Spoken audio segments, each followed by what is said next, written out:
And what I want to say is that the government is underselling Safaricom, and it is to the detriment of all Kenyans. Secondly, the proposal, because I've been there and I have in some of these discussions before, and especially when Kenya was seeking to get optimal value for the stake. The best thing in terms of the sale of Safaricom was first of all to divide Safaricom into 3 companies. Before the sale, you have the telco as Safaricom, you have a tower company, and you have Safaricom Financial Services. Because once you do that divestiture, the sum of the 3 would by all means be bigger in terms of value than the whole that is called Safaricom. And therefore, the government just became quick because of next year's elections to undersell Kenyan assets, because they want they want Kenyans to see that something is being done in terms of development, but the cost is very high today and in the future. The other thing that is very funny about this transaction, and I pity the people in the government who represented the people of Kenya in this transaction and this deal. I've been talking about something called securitization, illegal debts. This deal of GOK's sale of the stake of Safaricom also is riddled with the same illegal debts. Because beyond the consideration of 34 shillings per share, the government is doing something else that has never been done in the world. They are collecting dividends in advance.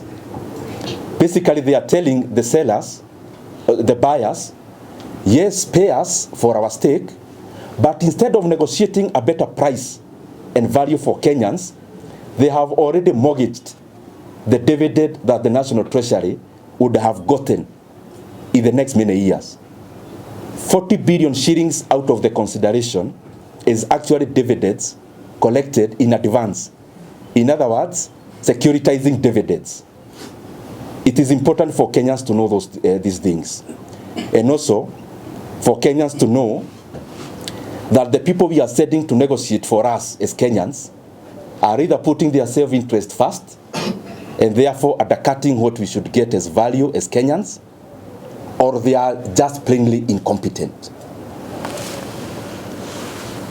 On the same kind of sales and divestitures that have been happening, it is important for us as Kenyans to understand the difference, and the people in the National Treasury and government to understand that there is a difference between privatizing a public organization or company and outright sale.